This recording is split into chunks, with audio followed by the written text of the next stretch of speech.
Opa, e aí? Esses dias eu decidi voltar a jogar o Persona 3 Reload.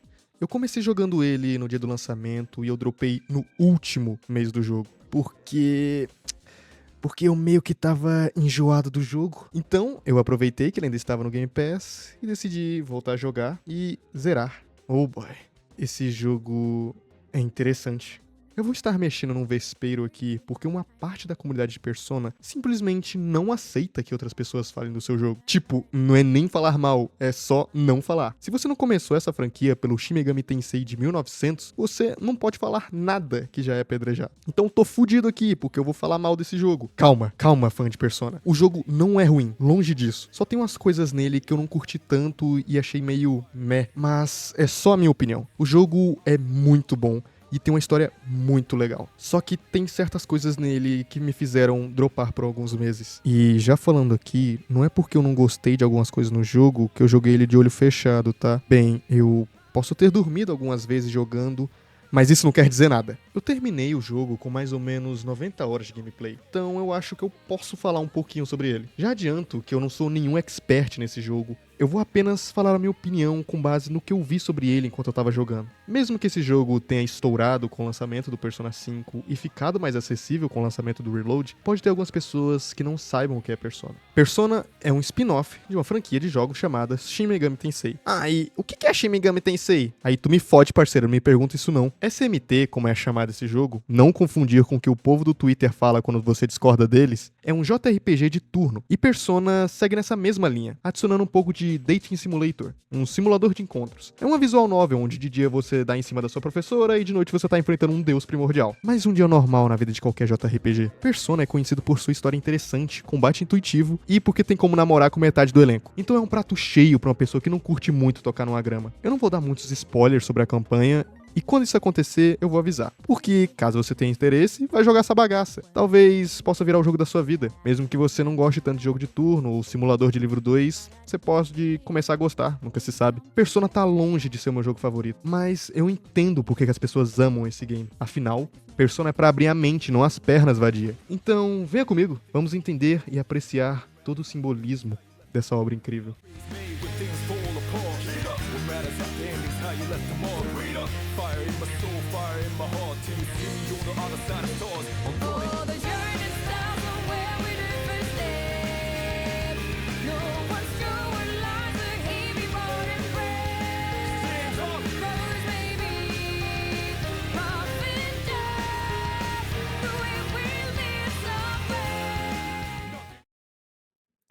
Vamos começar dando um contexto rápido sobre o jogo. O seu personagem é o Makoto Yuki, mas como você tem como escolher o nome do boneco, você também pode ser o Totin Rabando. Ele é um órfão que depois de uma cota aí decidiu se mudar pra essa cidade. Sim, essa mesmo. E no primeiro dia que ele chega nesse lugar, ele já se depara com um evento sobrenatural, que é chamado de Hora Sombria. Todo dia possui uma hora extra, uma 25ª hora que só pode ser vista por usuários de Persona. Persona é o poder interior que algumas pessoas têm dentro de si mesmas, o seu verdadeiro eu. Então depois de um tempo, o protagonista se junta a um grupo chamado SES, que tem como objetivo acabar com a Hora Sombria. Porque quando ela ocorre, as sombras, que são o inimigo desse jogo, saem por aí matando e sequestrando pessoas. Enquanto isso, você vai viver uma vida colegial normal, indo estudar, trabalhar, dar em cima das gatinhas. Esse é o contexto bem básico inicial do game. Vai jogar pra saber o resto, seu vagabundo. Eu vou começar falando sobre algumas coisas que eu não curti muito nesse jogo e mais pra frente a gente passa pras partes boas dele, porque o melhor sempre fica pro final, não é mesmo? Eu nunca tive problemas com jogos de turno. Sempre foi um gênero que eu gostei e me divirto bastante. Meus jogos favoritos são jogos de turno, então eu sou tranquilo quanto a isso. O combate de Persona 3 é bem legal, bonito pra caralho e bem intuitivo. Eu sinto que meus golpes estão de fato acertando os adversários e as estratégias que você usa são muito interessantes. Cada personagem tem uma persona única com suas fraquezas e pontos fortes. Cabe a você saber utilizar isso da melhor maneira possível. Dito isso, vamos lá. Eu acho o loop de gameplay desse jogo um saco. Chato pra caralho. Todo jogo possui seu loop de gameplay. Vou dar aqui o exemplo de The Witcher. O loop de gameplay se baseia muito em diálogo e história. Combate em tempo real, exploração do mapa e suas quests. Você chega no NPC, vê toda a historinha dele e ele te manda pra um canto. Você explora e no fim tem ao combate na maioria das vezes. E aí vai se repetindo até acabar o jogo. No caso, isso é algo que vai se tornar repetitivo com o tempo. Então, os desenvolvedores do jogo decidiram focar muito mais na história e nas quests que envolvem ela. É pra quando tu for fazer o loop básico de ficar batendo inimigo, não pareça tão chato. Ainda assim, você pode acabar enjoando? Pode, mas eles tentaram fazer você não enjoar tanto assim. Voltando para a Persona, o loop de gameplay desse jogo é bem tranquilo. De dia você vive sua vida normal, fazendo amizades, melhorando seus status e de vez em quando vendo sobre a lore do game. Já de noite você entra no Tartaro, que é essa torre gigante no meio do mapa, e lá você mata os inimigos, farma e fica mais forte para enfrentar o boss do mês. Cada mês tem um boss diferente que você precisa se tornar forte para combater ele. A questão é que eu acho isso muito chato, porque o jogo não sabe distribuir bem esses dois momentos. Ou você passa 2 horas sem triscar no combate do jogo, porque você tá muito ocupado vendo o cabaço do estudante querendo passar a rola na professora dele, ou você passa 2 horas nessa torre matando um monte de inimigo de novo e de novo. A questão é, quase todo dia você pode ir ao Tartaro para farmar. Só que não compensa você fazer ele picotado, porque você vai perder muito tempo no game. Você pode fazer 2 coisas durante o dia todo. De tarde você pode ir fazer um social link, ou melhorar uma habilidade sua. Depois disso, o tempo vai avançar para a noite, onde lá você tem outros social links e atividades diferentes. Assim como o Tartaro. Se você for para o Tartaro, você não pode fazer mais nada aquela noite e o dia vai avançar para o próximo. Então você tem que administrar bem o seu tempo para que você consiga fazer os social links, upar as suas habilidades e upar suas personas no Tartaro. Tendo isso em vista, o que mais compensa é você fazer todo o Tartaro até o último andar que fica disponível em determinado mês e usar o resto dos dias para upar suas outras habilidades. Tranquilo, o negócio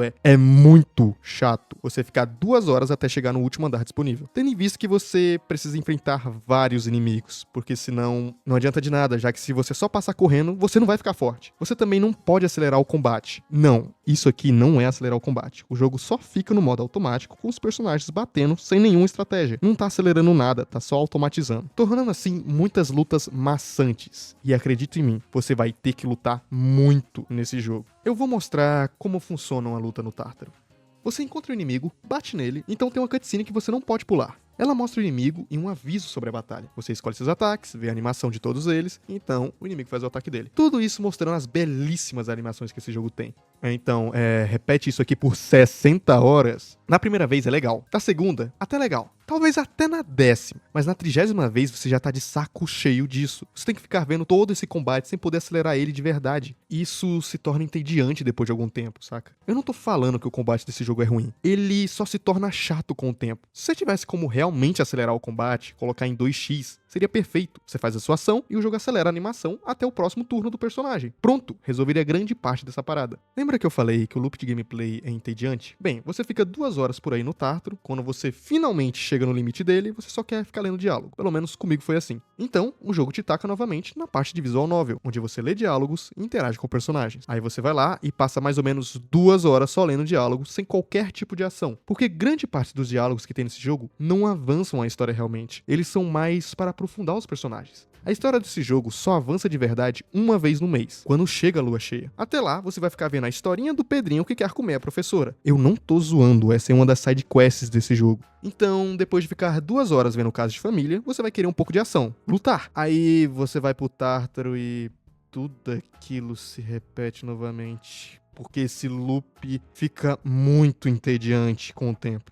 E sim, isso é algo muito pessoal meu. Você pode se divertir muito ficando 2 horas matando bicho ou lendo diálogo. E não é que eu não gosto de matar bicho ou ler diálogo. Eu adoro. A parada é que matando bicho eu tenho que ficar no mesmo loop chato de bate e espera. E lendo diálogo eu tenho que ficar vendo os casos de família que não tá acrescentando em nada na história. E eu gosto de visual novel, eu gosto de ler. Mas eu também quero ver o resto da história. Porra, eu adoro a franquia Tales of e Disco Elysium. Um desses que inclusive é só diálogo. Ele quase não tem ação. E os diálogos do Disco Elysium fazem alguma diferença pra história, saca? Eles são relevantes. Sempre tem uma ação, entre aspas, no meio desses diálogos. Eu fico mais entretido lendo diálogo em Disco Elysium do que tendo que ficar escutando de um pega dando outra garota, até eu esperar o mês passar para o próximo, e a história enfim continuar. E eu não estou dizendo aqui que é errado o jogo simplesmente colocar diálogos que não contribuem tanto para a história principal e servem só para desenvolver personagens. Tá tudo bem, cara, isso também é da hora. A questão é que em Persona isso acontece muito, de umas formas que, tipo, simplesmente não me importa. Por exemplo, eu não quero ficar vendo sobre o garoto que gosta de comer muito e ele tá num culto bizarro. Ou o cara que a quest inteira dele se baseia em comer a professora dele. Tipo, tá bom, mano, por que tem isso no jogo? A gente pode só passar pra próxima semana que eu quero ver a lua cheia de novo.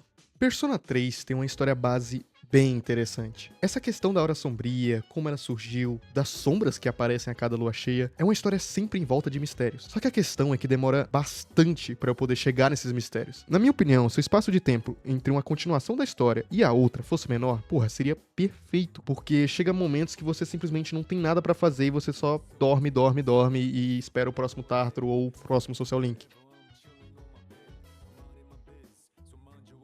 A dungeon desse jogo é absurda de grande. 263 andares não é brincadeira. E os andares são todos iguais, sem criatividade nenhuma. São corredores e mais corredores. E pelo visto, no Persona 3 original era pior. Então, se até a versão melhorada tá excomungada, eu não quero nem ver como era na original. O Tártaro ter tantos andares, nem de longe é algo bom. Não precisava ter uma dungeon tão grande assim. Pelo visto, os desenvolvedores estavam querendo compensar alguma coisa, porque não é possível. Se a dungeon tivesse apenas 100 andares e cada um desses andares fosse bem mais trabalhados, seria perfeito. Mas não é isso que ocorre aqui. Os cenários são vazios. Corredores e corredores cheios de porra nenhuma. Isso é um erro muito grande em JRPGs. Porque parece que ao mesmo tempo que japonês faz uma história foda em uns mapas bonitos, parece que eles também não conseguem sair do corredor. Cara, abre essa área, sei lá, mano, tira essas paredes. Coloca umas coisas interessantes, saca? Tem alguns andares que tem um design muito bonito. A parada é que é um corredor, mano. Um corredor. Aí você soma tudo isso, aquele loop de gameplay, e você já entra nessa dungeon doido pra ir embora.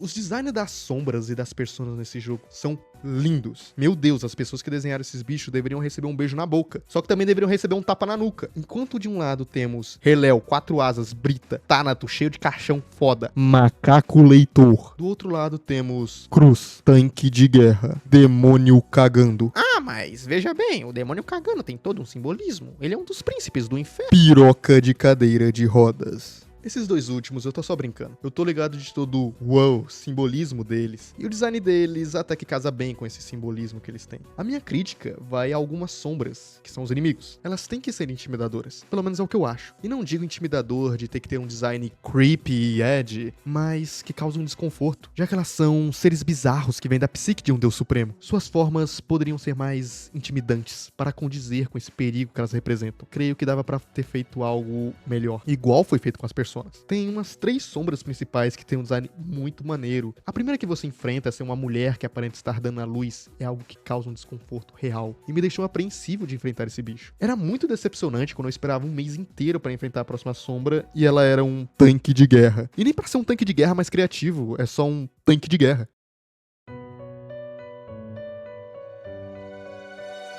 Eu sinto que nada do que eu fale nessas opções de diálogo realmente vão mudar algo na história. Elas no máximo mudam 1 ou 2 diálogos e voltam pra rota padrão. Se eu escolher uma rota diferente, o personagem tem um diálogo com raiva ou não. Eu ganho alguns pontos com ele ou não. Sinto que se eu clicar no 2x e colocar qualquer coisa, no final não vai mudar nada. Essas opções de diálogo muitas das vezes não impactam em nada e só dão uma falsa sensação de que você está participando da história. No começo é até entendível, já que o seu personagem é alguém novo na região e não gosta muito de falar. Mas lá pro meio e final do jogo, não faz sentido. Pô, meu personagem é mais um observador dessa história do que alguém que de fato participa dela.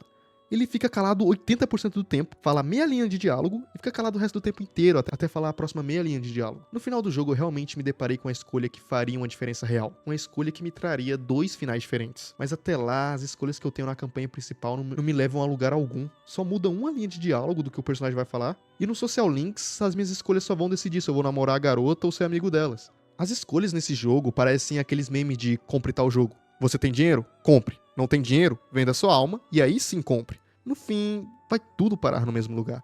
É meio óbvio que como esse Persona é um remake, eles não poderiam fazer algo que mudasse tanto assim a história. Então, essa não é uma crítica diretamente a esse jogo, mas sim ao modelo que a Atlus está fazendo nos jogos dela. Se eles lançarem um Persona 6 no futuro e as escolhas continuarem dessa maneira linear, aí sim vai ser uma crítica real, porque, pelo amor de Deus, meus filhos, vamos inovar, vamos.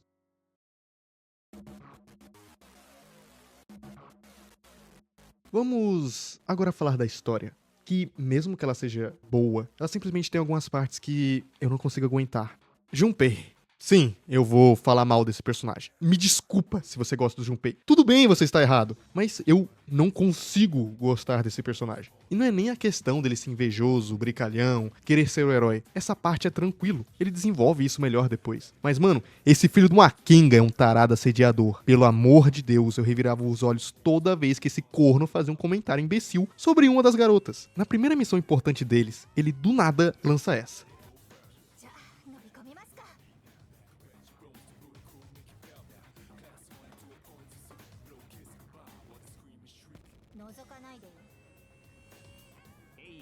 覗かねえっつの。てか見えたらしょうがねえよ。 Caralho, irmão, você tá no meio de uma missão importante e a sua maior preocupação é ver a calcinha da mina? Na viagem que os personagens fazem, o Junpei e o Hiyori dão a ideia torta de irem nas águas termais em um horário estranho. ここの露店、男湯と女湯、時間交代制なんだよ。おーマジか。じゃあ途中で変わってしまうかもね。でももしそうなってもそれは事故だよね。それはそうでしょう。もしそうなっても僕らに責任はないよね。君はどう思う？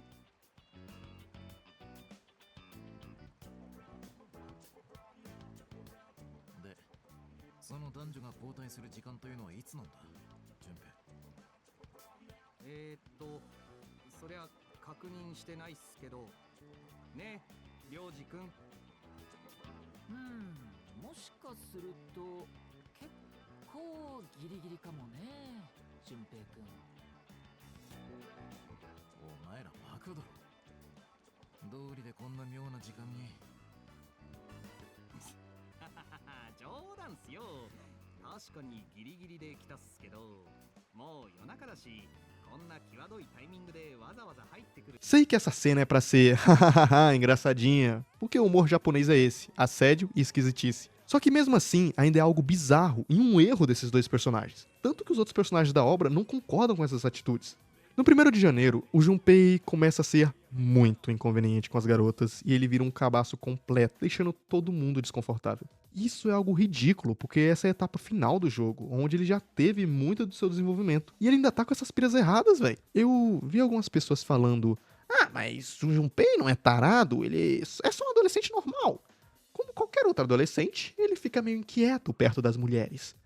Meu mano, você quer dizer alguma coisa pra gente? Pode vir aqui e falar pra esse policial. Como assim ele reage como um adolescente normal? Pô, eu não sei vocês, mas quando eu era adolescente eu não ficava assediando as garotas. Nem sendo inconveniente ou esquisito. O Junpei é só bizonho mesmo. E é isso, tá ligado? Não tem essa dele ser um adolescente normal. Ah, mas veja bem, ele melhora com o tempo. Não é questão do Junpei melhorar. Ele passa a ser uma pessoa minimamente decente. E quando eu digo isso, é porque ele cala a boca. Aí não tem como ele falar merda, já que ele não tá falando, né? Ele passa 90% do jogo sendo um esquisito inconveniente. E nos 45 do segundo tempo, ele vira alguém normal. Nossa, que melhora boa. Ele se tornou uma pessoa minimamente aceitável para se conviver.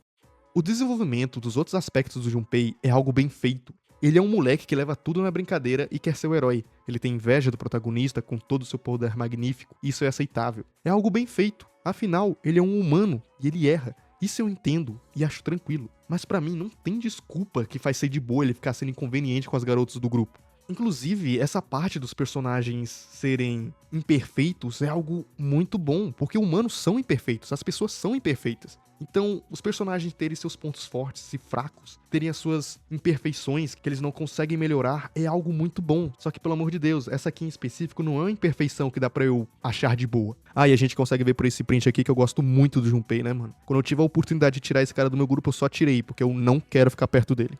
Outra coisa que eu acho estranho é como ninguém liga para coisas que deveriam ser importantes. O protagonista tem contato com um ser de outra dimensão que ajuda ele a conseguir mais personas. E o próprio protagonista não parece se importar tanto com isso. Todo mundo tem uma persona individual, não podendo controlar outras personas. Menos o protagonista, porque ele é o protagonista, ele precisa ser especial. Geral sabe que ele controla outras personas, mas ninguém liga de fato. O povo só aceita. Pô, o Junpei se pergunta por que o protagonista é tão diferente assim. Só que isso não é tão aprofundado. O povo só aceita que o protagonista controla um monte, e é isso. O vilão do bagulho fica mais interessado no protagonista do que os próprios amigos dele. E também tem esse garoto, que vem visitar o protagonista uma semana antes da lua cheia e avisa ele sobre o mal que está vindo. E o protagonista simplesmente não vê necessidade de contar a ninguém sobre isso. Tipo, esse garoto tá falando sobre algo que vai acontecer no futuro e esse algo realmente acontece. Por que que o protagonista não tá falando isso com ninguém? Se ele achasse que fosse um sonho e por isso ele não tá contando, tranquilo. Mas acho que a partir da terceira vez ele já iria começar a contar, não é? Ele só não vê necessidade de contar sobre isso pra ninguém. Dale, meu chefe. Suave. Hã? Quem é tu? Tá no meu quarto por quê? Vim aqui te avisar que na próxima semana, rapaz, tu vai enfrentar uma sombra forte, filho. Forte que nem um touro. Tome cuidado, viu? Ah, tá.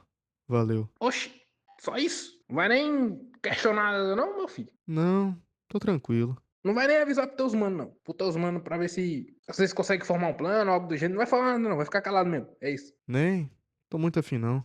Ah, mas ué, por quê, porra? Não parece ser uma informação muito importante não. Acho que tá suave se eu não contar pra galera. Se você tá dizendo, né? Se você tá dizendo.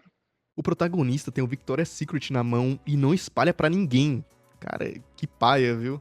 Se vocês acham que eu tô sendo muito chato com esse jogo, talvez a minha opinião não seria essa, se não fosse por esse desgraçado aqui. Bom dia, boa tarde ou boa noite. Eu sou o Kuro, sou amigo desse viado de bosta aí. Eu vim aqui pra falar a minha visão sobre Persona 3 Reloaded. Não joguei o jogo inteiro, porque, sinceramente, não tanquei o Tártaro. Não tanquei o Tártaro e não tanquei muita coisa, mas aí talvez seja tido um erro de gameplay que eu tive, ou só o jogo não é pra mim. Como ele pediu minha opinião, a primeira coisa que eu vou dizer sobre é o protagonista, o Makoto. Sobre o Makoto, eu tenho só uma coisa a dizer.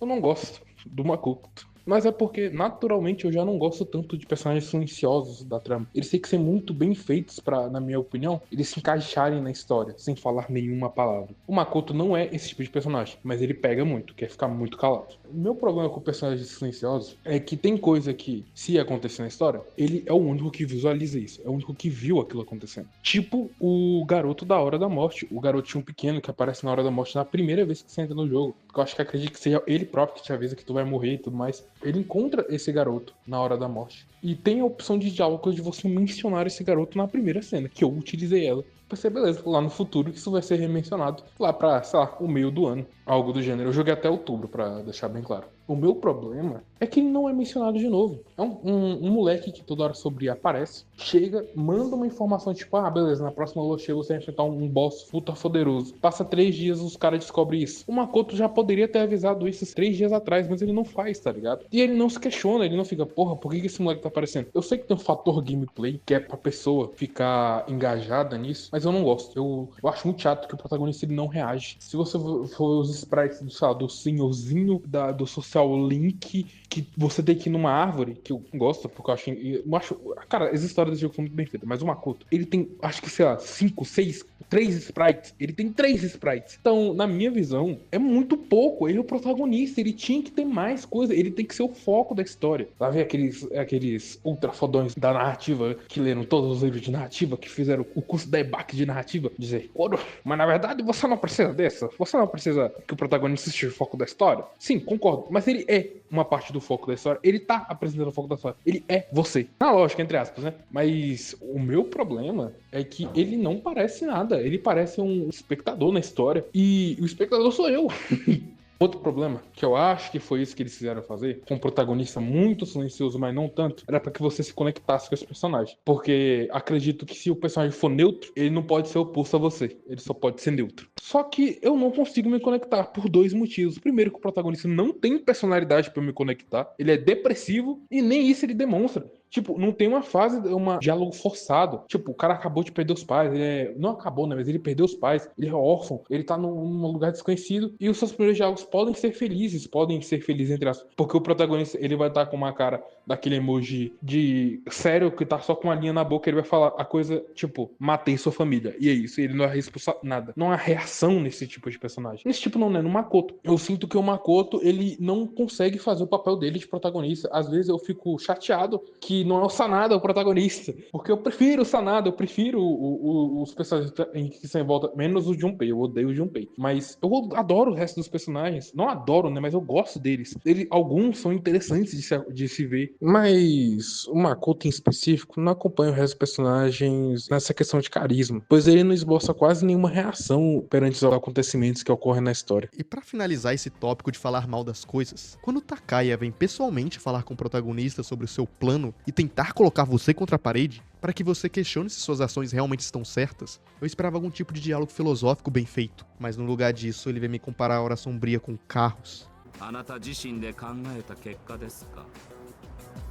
この国では毎年5000人近くもが交通事故で命を落とします。けれど車をなくせとは誰も声を上げない。皆が分かっているからです。見ず知らずの他者の命より自らの利便 Cara, esse momento do jogo, ele tá tentando convencer o protagonista. E ele vem com um papo sem sentido desse e ainda paga de bonzão. Eu vou deixar aqui a minha reação a essa cena na época. Ele não quer que a Hora Sombria acabe, porque ele quer continuar com a persona dele. E ele se acha importante, assim, com a persona, tendo poder, se achando especial, diferente dos outros. E ele não quer voltar a viver a merda dele. É isso. Aí ele pega e tenta criar esse diálogo, esse discurso, tipo, não, por que vocês se importam tanto em matar as sombras, sendo que pessoas morrem mesmo sem intervenção delas? Mais de 5 mil pessoas morrem em acidentes de carro todo ano, e nem por isso tem protestos pedindo pra acabar com os carros. Meu mano, é porque o carro não foi feito pra matar? Como você mesmo disse, é um acidente, não é pra acontecer. Porra, o carro não foi feito pra matar as pessoas, mas acaba que acontece. Acidentes acontecem. Diferente da porra das sombras, que também ocorreu de um acidente, só que elas matam pessoas porque elas querem, elas foram feitas pra matar pessoas. Mesmo se elas não matar alguém, elas vão arrancar a vida dessa pessoa e transformar elas numa casca vazia, sem sentimentos. E aí, ele me lança essa. Ai, vocês dizem que caçam as sombras para impedir o desastre que elas causam, e mesmo assim, inúmeras vidas são perdidas todos os dias, mesmo sem intervenção delas. Cara, não faz sentido, cara. Não faz sentido. Ah, porra, mano, então eu não vou querer acabar com as guerras no mundo porque tem pessoa que morre de carro. Ué, tem que acabar com os carros também, porque tem pessoa que morre de carro. Tem pessoa que morre de doença, tem que acabar com a doença também. Ah, por que eu vou acabar com a guerra se as pessoas vão todo mundo morrer um dia? Pô, mano, caralho, tu é retardado, velho. O Takaya é o antagonista do bagulho, e ele é patético. Ele não tem um motivo real do porquê a Hora Sombria deveria continuar. Ele só não quer perder o que faz dele especial, que no caso é uma persona. Pelo menos no último mês ele melhora um pouco e ele só aceita que é doido mesmo e quer que todo mundo morra. Ele só querer a morte de todos é um argumento muito mais válido do que ele lançar esse papo dos carros. Porque aí eu só sei que ele é doido mesmo e tá tudo bem. Se essa cena com ele fosse assim, eu acharia bem melhor. Olá, protagonista do Persona 3, Makoto Yuki. E aí? Bem, quero te perguntar, por que você quer acabar com a Hora Sombria? É que eu acho que tem uma galera morrendo aí por causa dessa parada, né? Eu acho que é por isso. Mas veja bem, protagonista do Persona 3, Makoto Yuki. A Hora Sombria é como um carro, e as sombras são como as lanchas. Muitas pessoas morrem por acidente de carro, só por isso temos que proibir o uso deles. Na real, sim. Acho que a gente deveria proibir o uso de carros, ainda mais do Monza. Eu odeio esse modelo. Por mim, ele não deveria existir. Mas como assim? Não é possível que você está dizendo tal heresia. Você ganhou um dom. O dom de possuir um Corsa cromado, rebaixado com paredão. E você vai simplesmente jogá-lo fora mesmo assim? Ai, mano, eu tenho que jogar MMORPG amanhã com a minha professora. Então, eu tô vazando, valeu? Calma aí, protagonista do Persona 3, Makoto Yuki. Mano, eu ouvi dizer que o Vasco tá contratando. Toma aqui sua carta de entrada. Se você chegou até aqui e ainda não me odeia por não ter curtido algumas coisas do seu jogo favorito, fica tranquilo, agora eu vou amar os ovos dessa maravilha.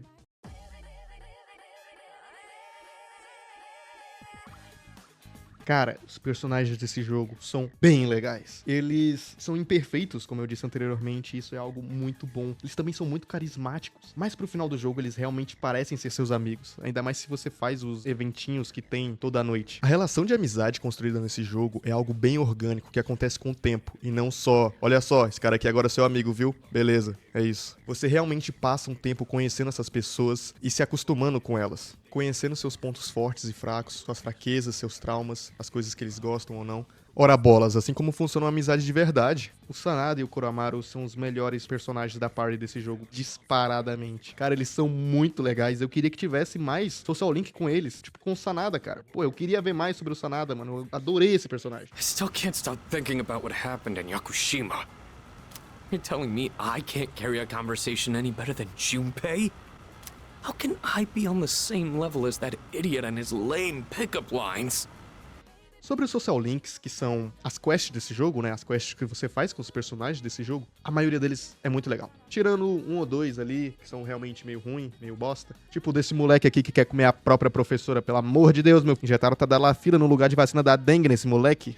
Os social links, as histórias que tem lá dentro, são muito gostosinhas de se ver. Eu fiz a do velho, a da parda, a do amigo da parda e o do francês. Os links são muito bons, as histórias, caralho, que... as historinhas que eu vi, eu achei muito maneirinho. Tem as suas tramas e tudo mais. Do amigo dela, que era corredor, eu terminei, eu achei muito maneirinha a história, que ele queria muito se forçar.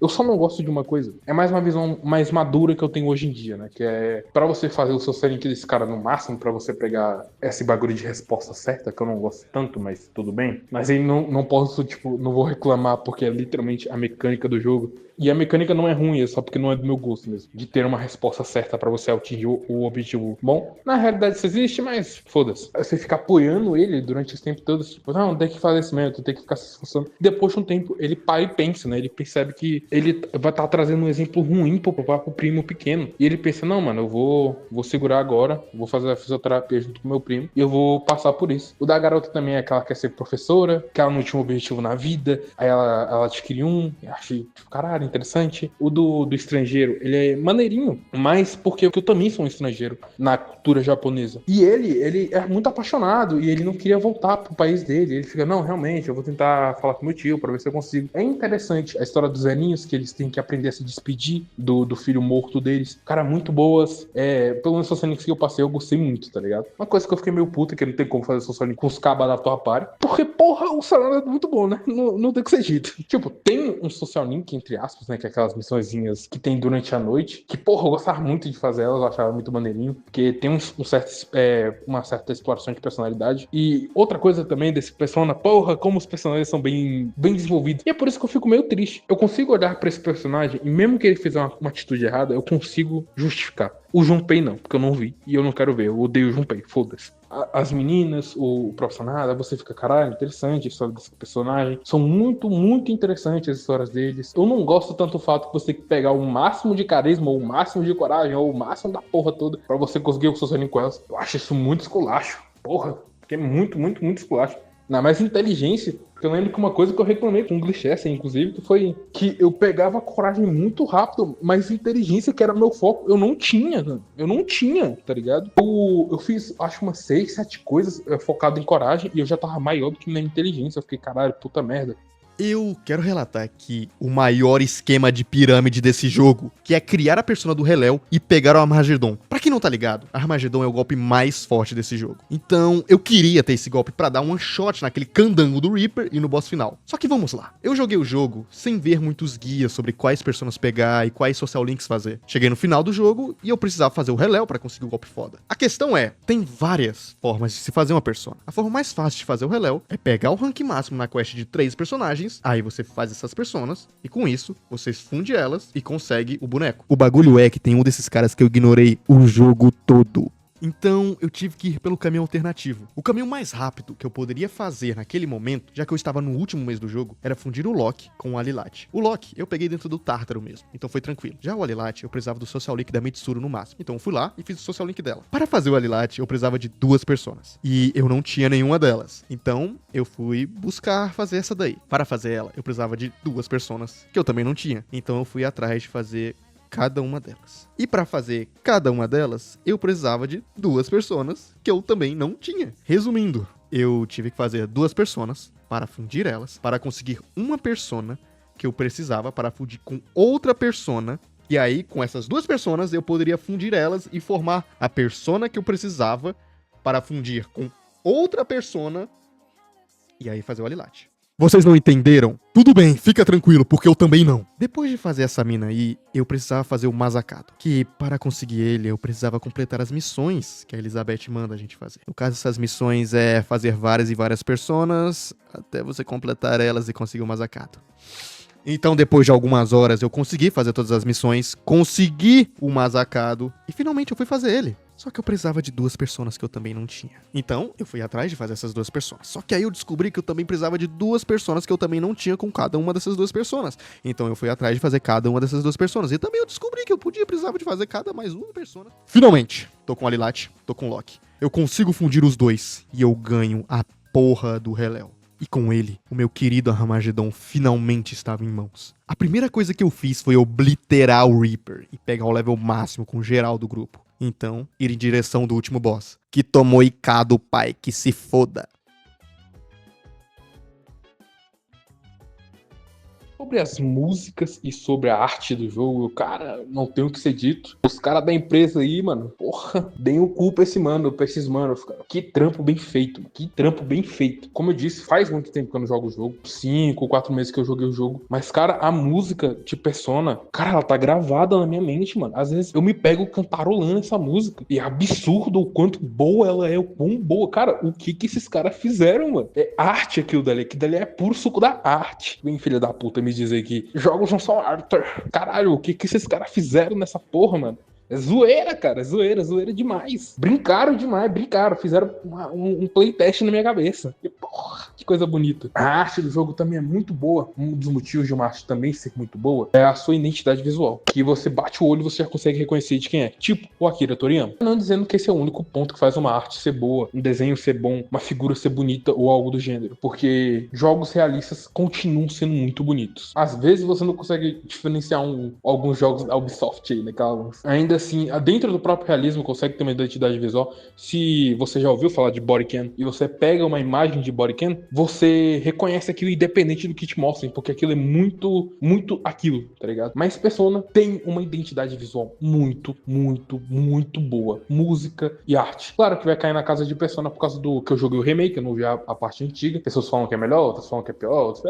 foda-se. Mas uma coisa que dá pra perceber é que é muito reconhecível, tá ligado? É muito reconhecível. Se alguém te mostrar a imagem de uma arma do Makoto e a sua bandaninha e tal coisa, você fica, caralho, Persona 3. Alguém postar um print dessa porra na internet, a pessoa já vai reconhecer de onde é, tá ligado? As pessoas não vão ficar discutindo de qual. Querendo ou não, é muito bonito.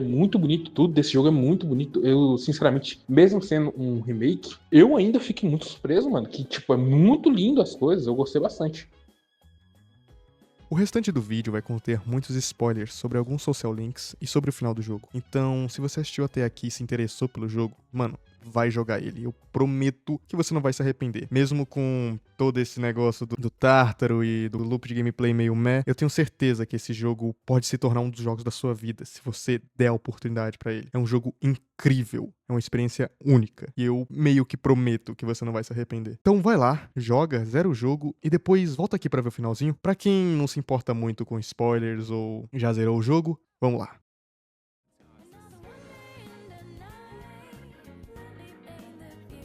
Um dos conceitos que todos falam sobre quando envolve Persona 3 é o Memento Mori. Termo esse que surgiu mais ou menos ali perto da Roma Antiga. Após um general chegar de uma batalha, ele era idolatrado pela população durante um desfile, mas ele sempre estava acompanhado de um servo que repetia a seguinte frase: "É óbvio que eu não vou ler essa porra em latim, né, caralho?" Toma aí a tradução. "Olhe para trás. Lembre-se de que você é mortal. Lembre-se de que você deve morrer." Essa prática servia para lembrar que a glória e a fama do general são temporárias, assim como a sua vida. Em outras culturas, Memento Mori é um convite à reflexão. Reflexão sobre a morte e sobre sua vivência. Marco Aurélio diversas vezes refletiu sobre a morte. Não haja como se fosse viver 10.000 anos. A morte paira sobre você. Enquanto você viver, enquanto estiver em seu poder, seja bom. Sêneca também se deparou com a reflexão sobre a morte e sobre a vida. Na Economia do Tempo, uma carta que ele escreveu para o seu amigo, ele diz: "Podes me indicar alguém que dê valor ao seu tempo, valorize o seu dia e entenda que se morre diariamente? Nisso, pois falhamos. Pensamos que a morte é coisa do futuro, mas parte dela já é coisa do passado. Qualquer tempo que já passou pertence à morte." Diversos pensadores então acreditam que ao se lembrar da morte, você valoriza mais a vida. Dessa forma, aprendendo a viver melhor. Afinal, já que nosso tempo nesse mundo é curto, é melhor aproveitar ao máximo que temos dele, né? Esse é um dos conceitos que Persona 3 discute mais para o final do seu jogo. E eu vou falar mais sobre ele. Só que assim como vocês viram no título desse vídeo, Persona 3 também é sobre despedidas.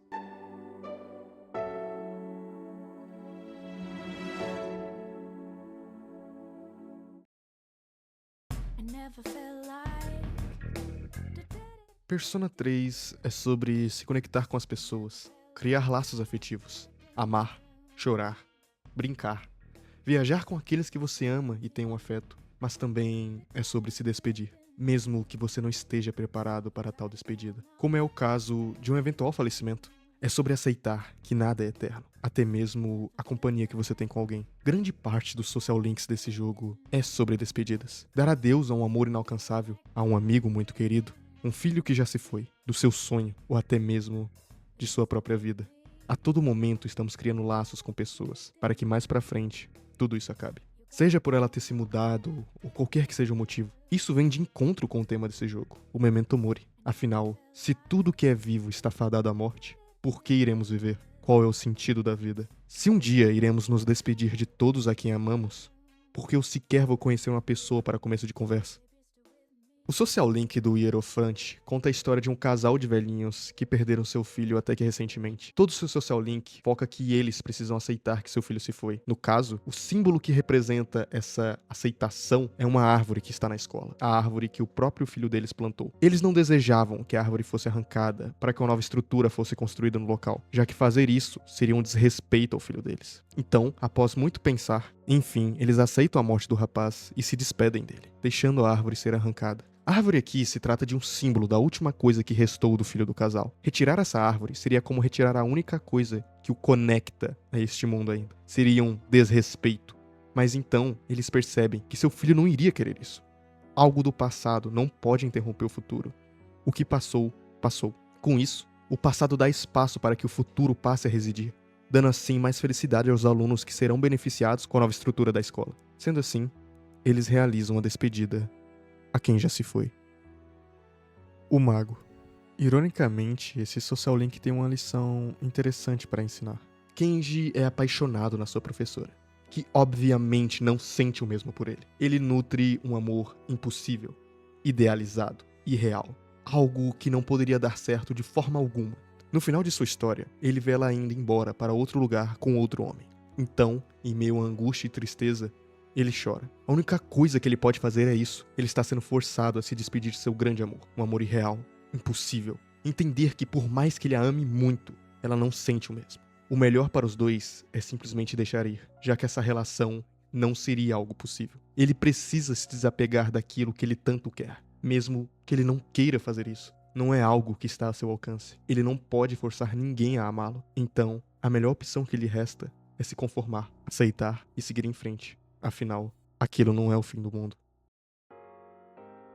Maiko é uma garotinha muito nova que se vê diante de um dilema. Seus pais vão se separar. Ela não quer isso. Ela gostaria que as coisas continuassem como são, que eles continuassem juntos. Mas isso não é possível. Ela não pode fazer nada quanto a isso. Ela precisa se despedir da vida que ela tinha com seus pais juntos. Ela precisa escolher um deles. Com qual deles ela vai ficar? Assim, tendo que dar adeus ao outro. E no fim, ao fazer sua escolha, nós que temos que dizer adeus a ela, já que ela irá se mudar para outro lugar. Então, nos reunimos, uma última vez, para dar um tchau, pelo menos por enquanto. Os dois personagens decidem fazer uma promessa boba. Promessa essa que diz que eles vão se casar quando ela voltar e tiver idade para isso. Eu vejo essa promessinha bobinha, mas como uma metáfora. Eles, mesmo de longe, não importando quanto tempo passe, continuarão sendo amigos. Vão se lembrar um do outro. E ao se reencontrarem, essa relação que eles têm irá continuar. Pois não importa o tempo ou a distância, eles ainda são amigos. E no final de sua quest, eles se despedem e juram se reencontrar novamente algum dia. Oh, when I'm all grown up, can we get married?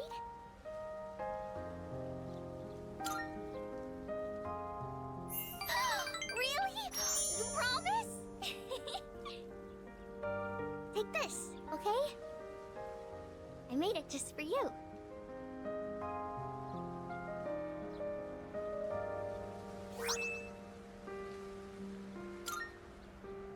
Someday, let's get real wedding rings. Mamoru Hayase é um dos melhores corredores da cidade. Ele tem um sonho de se tornar um corredor profissional. Ele se esforça muito para isso acontecer. Só que ele dá de cara com uma parede. Ele é o mais velho da sua família e precisa cuidar de todos lá e ajudar sua mãe com as contas. Isso vem em direção contrária ao seu sonho de se tornar um profissional, já que para isso ele precisaria se dedicar quase que inteiramente ao seu objetivo. Essa rotina não consegue ser encaixada na de trabalhar para ajudar sua família. Ele recebe uma proposta para trabalhar em outro local, e isso poderia ajudar seus parentes nas contas. Só que, se ele fizesse isso, seria inviável para ele continuar correndo. Então, ele se vê entre duas opções: abandonar seu sonho e cuidar daqueles que ama, ou continuar correndo atrás de seu próprio objetivo. Hayase escolhe cuidar da sua família, abandonando assim o seu sonho, se despedindo dele.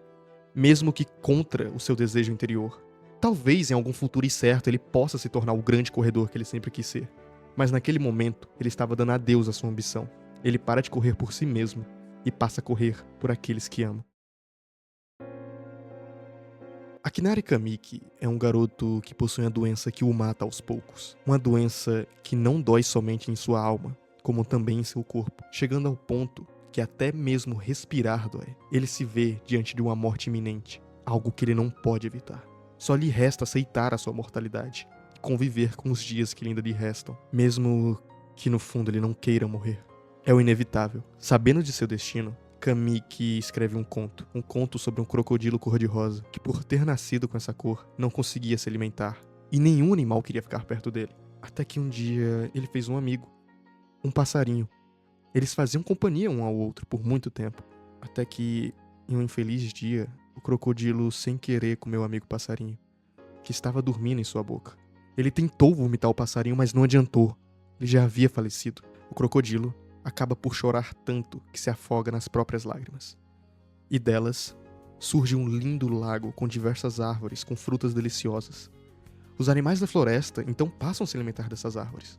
O crocodilo não achou um sentido à sua vida, mas deu um sentido à vida dos outros. Kamiki passa muito tempo buscando um sentido para a sua vida, e no final ele não consegue encontrar isso diretamente. Mas só de estar com outras pessoas, ele já se sente feliz. Então, ele dá um adeus ao nosso personagem. Enfim, descansando. O epílogo do Kamiki é algo que emociona bastante. Mesmo estando diante da morte a todo momento de sua vida, sofrendo a cada segundo, ele ainda assim agradece por ter nascido. Se sente feliz com isso. Ele está feliz por estar vivo. 医者に宣告されたわ。大人になれないだろうって毎日毎日不安で元気に産んであげられなかった自分を責めた。だけどあの子最後にこう言ったの。ずっと辛い思いさせててごめんね母さん。僕は生まれてよかった。母さんの子でよかった。産んでくれてありがとう。辛い思いをし続けたのは誰よりあの子なのに。 Por fim, vamos falar do social link da Aegis. Aegis é um robô. Ela não nasceu, e sim foi criada. Ela não possui vida. Portanto, ela não morre. Sua quest é muito bonita, pois fala bastante sobre essa busca de um sentido da vida. Por que lutamos tanto para continuarmos vivos, se nossa morte é certa? Desde que nos entendemos por gente, já temos consciência de nosso fim. A morte é inerente a qualquer coisa que possua vida. Se a única certeza que possuímos é a morte, por que nunca estamos preparados para ela? Lembre-se de que você é mortal. Lembre-se de que você irá morrer. Aegis não possui medo da morte. Afinal, ela não vai morrer. Ela vai ver as pessoas que ama morrendo e terá que presenciar tudo isso. Ela se questiona qual é o sentido da vida, já que ela não possui uma. Ela se questiona sobre o medo da morte, já que ela não irá morrer. E no fim, ela descobre qual é o sentido da vida para ela. São os laços que fazemos ao longo da vida. As pessoas que conhecemos, as amizades que criamos, os momentos felizes que presenciamos. Isso é o que dá sentido às coisas. Viver é o que dá sentido à vida. Com isso, ela entende que mesmo com a certeza do fim, você precisa aproveitar a vida que possui até lá. Mesmo que ela seja curta, lembre-se de que você irá morrer. Portanto, aproveite a sua vida. Faça amigos, toque uma grama, vá para lugares que nunca foi, experiencie coisas novas. Viva. O mundo pode ser triste. Momentos tristes vêm e vão, assim como os felizes. A vida é triste, mas ao mesmo tempo é bela, magnífica. Deguste ao máximo o tempo que você tem, pois ele é finito. Você não quer desperdiçar essa chance, não é? To live means to be connected to other people. But life is finite. Farewells are unavoidable.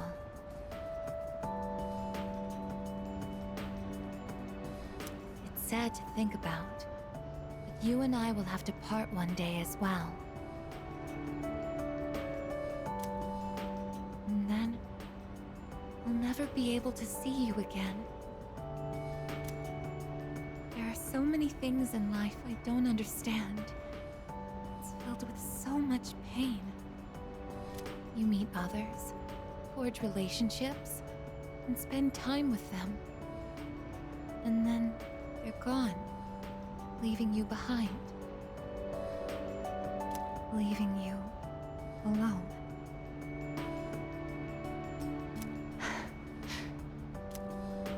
When I think about that, I just can't hold back my feelings.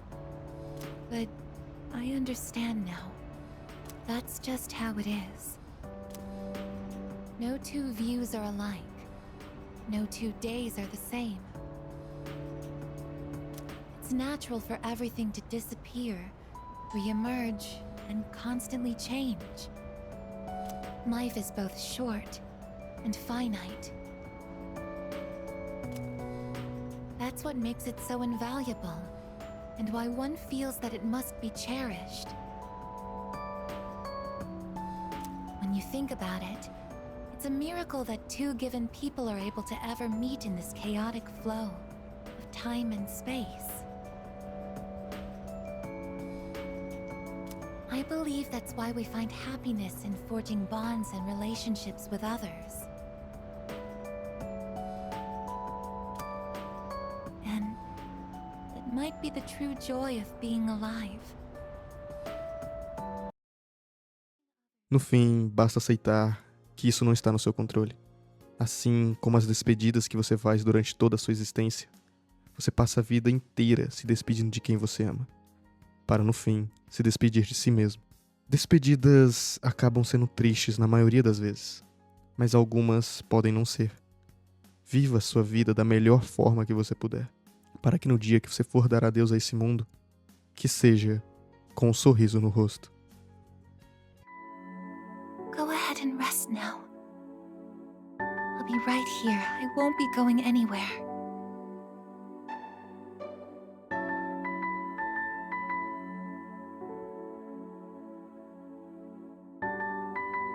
In a moment, the others will be joining us.